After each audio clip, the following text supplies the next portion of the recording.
ये अद्भुत विशेषांक तीन ऐसे प्रमुख संकेतों पर आधारित है, तीन ऐसे मुख्य बिंदुओं पर आधारित है जो कि महाराज जी ने आप सभी के लिए ऐसे अनुरूप बताए हैं कि यदि आप अपने जीवन में इन तीन संकेतों का अनुभव करना प्रारंभ कर देते हैं तो समझ लीजिएगा कि यह पूरी सृष्टि, ये पूरी नियति, ये पूरा ब्रह्मांड आपकी कुछ बड़ी इच्छाओं को पूर्ण करने जा रहा है।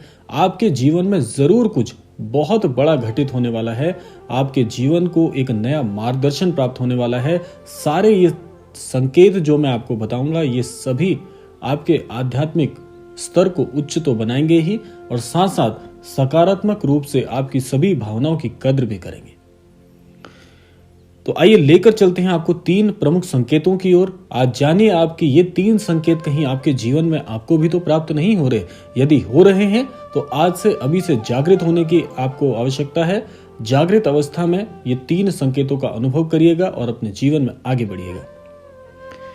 तो इसमें सबसे पहला प्रमुख संकेत है, जब आपको ये विश्व कुछ बहुत बड़ी जिम्मेदारी देना चाहता है, कुछ बड़ा घटित करने वाला होता है, तो पहला संकेत आपको यह प्राप्त होता है कि आपके अंतर मन से आपको एक पुकार सुनाई देती है।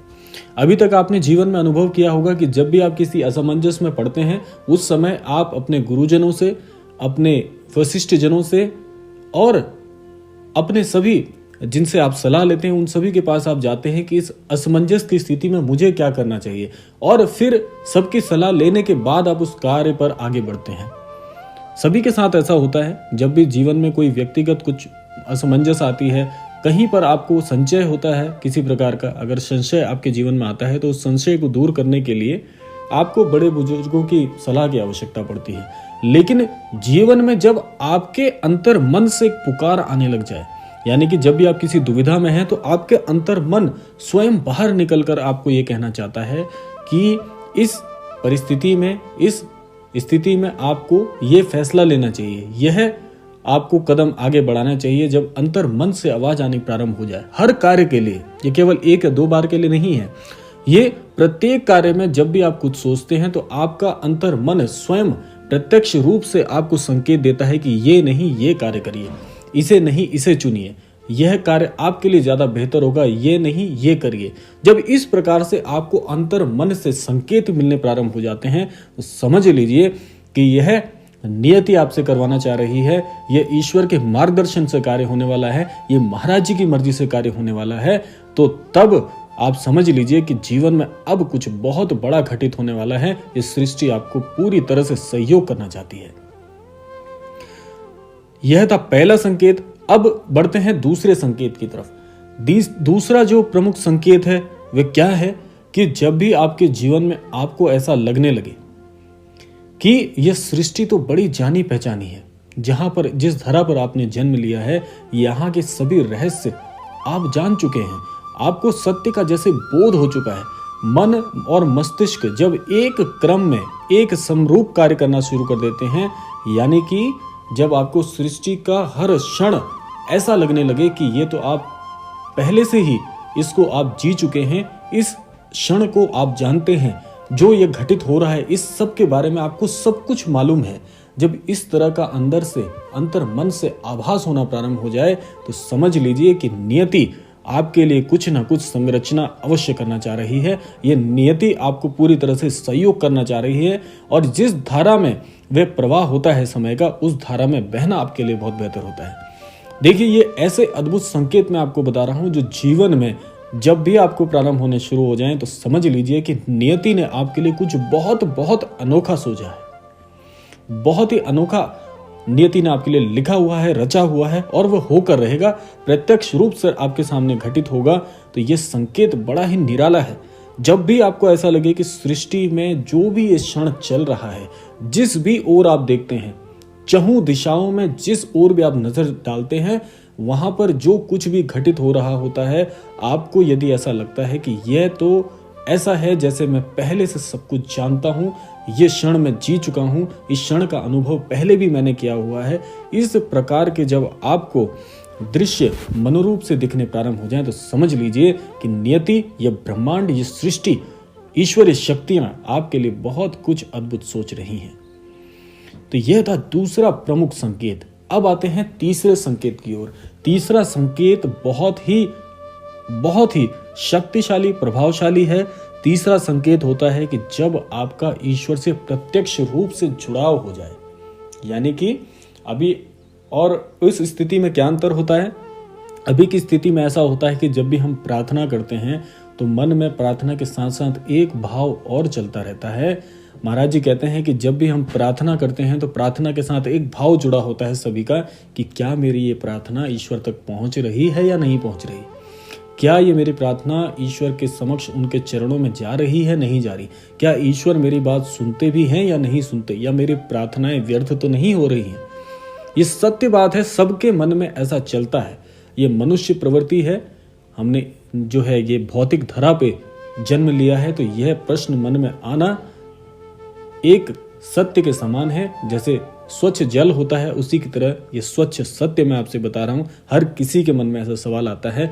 व्यक्तिगत मेरे जीवन में भी कई बार, लगभग हर बार ऐसा ही होता है कि जब भी हम कोई प्रार्थना करते हैं, आपके साथ भी अवश्य ऐसा होता होगा। और इसमें संकोच करने जैसी कोई बात नहीं है, क्योंकि ये जो मानवीय देह हमें ईश्वर ने दी है, ये मस्तिष्क जो हमें दिया है, ये ऐसा ही है। इसमें बिल्कुल भी संशय मत कीजिएगा कि ऐसा क्यों हो रहा है, सबके साथ होता है।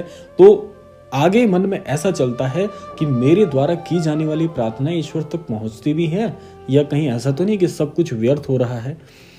और जब आपको तीसरा ये संकेत मिलता है तो इसमें क्या परिवर्तन आता है कि जब भी आप प्रार्थना करते हैं, आपका अंतर मन आपको प्रत्यक्ष रूप से ईश्वर से जोड़ देता है।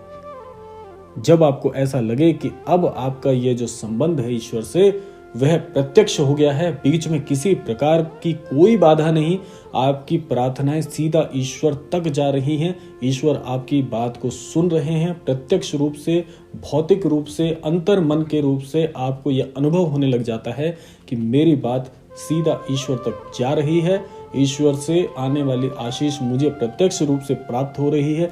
तब आप समझ लीजिए कि जीवन के एक स्तर को आपने बड़ी ही निराली तरीके से जिया है, बहुत अद्भुत आपने अपना जीवन जिया है। क्योंकि ये वो संकेत हैं जो आपके लिए गूढ़ तो हैं ही, और साथ साथ बड़े दुर्लभ संकेत हैं ये, लेकिन ऐसा होता है, ऐसा अवश्य होता है, ये संभव है। इसमें आप ये मत सोचिएगा कि ये 3 संकेत तो बड़े मुश्किल से लग रहे हैं, या ये तो ऐसे ही जनों को आते होंगे जो बहुत संत प्रवृत्ति के हैं। देखिए, नियति और ईश्वर की जब इच्छा होती है तो चमत्कार जीवन में होते ही हैं, और चमत्कार को किसी भी दृष्टव्य की आवश्यकता नहीं है, किसी परिस्थिति की आवश्यकता नहीं है। ईश्वर तो इतने भोले हैं, जैसे महाराज जी हमारे हृदय को स्पर्श कर लेते हैं, ऐसे ही महाराज जी जितने भोले हैं, ये नियति, सृष्टि भी इतनी भोली है। बस चाहिए सिर्फ इतना ही होता है कि आप हृदय से जो बात कह दें, जो बात हृदय से आपकी ईश्वर तक पहुंच जाती है, और स्वच्छ मन से यदि आप प्रार्थना करते हैं तो ईश्वर सुन लेते हैं। बड़े भोले हैं हमारे जो इष्टजन हैं, हमारे जो भी, जिनको भी आप मानते हैं, हमारे सभी जो सनातन धर्म के ईश्वर हैं, भगवान हैं, वे हमारी सभी बातों को बड़ी सरलता और सहजता के साथ सुन लेते हैं। बस ये होता है कि मन में किसी तरह का मैल नहीं होना चाहिए। स्वच्छ मन से की जाने वाली सभी प्रार्थनाएं अवश्य स्वीकार होती हैं।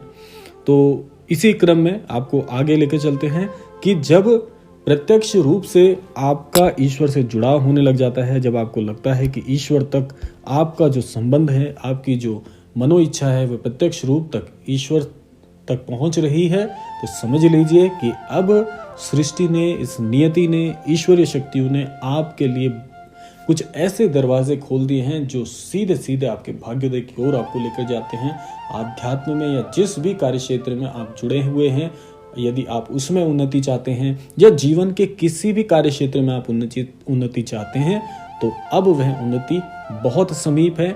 जब ईश्वर से प्रत्यक्ष रूप से जुड़ाव हो ही गया, जब ईश्वर को हमने प्रत्यक्ष रूप से प्राप्त कर ही लिया, तो जीवन में ऐसा कोई प्रसाद नहीं जो असंभव हो। सब कुछ यहीं पर संभव है। बस अपने कर्मों पर, अपनी वाणी पर, अपने विचारों पर और अपने जीवन पर थोड़ा सा ध्यान देने की आवश्यकता है। ऐसा कुछ भी असंभव नहीं जो आप प्राप्त नहीं कर सकते हैं। सब कुछ सुलभ है, दुर्लभ कुछ भी नहीं है। अंतर मन के अंतर विचारों का अंतर होता है, तो इसको शुद्ध कर लीजिए। अपनी मनुष्य प्रवृत्ति को स्वच्छ कर लीजिए, जीवन में आप सब कुछ प्राप्त कर सकते हैं। ईश्वर उनके लिए बहुत सुलभ होते हैं जिनका मन स्वच्छ होता है, मलिन नहीं होता। सबके लिए समरूप रखने वाले विचारों को ईश्वर अवश्य स्वीकार करते हैं और आपके जीवन में उन्नति में सदैव आपके लिए सहायता करते हैं। तो यह था आज का अद्भुत क्रमांक। आशा करते हैं आपको आज के क्रमांक से महत्वपूर्ण जानकारी प्राप्त हुई होगी और इसी के साथ साथ इस क्रमांक को यहीं पर विदा देते हैं।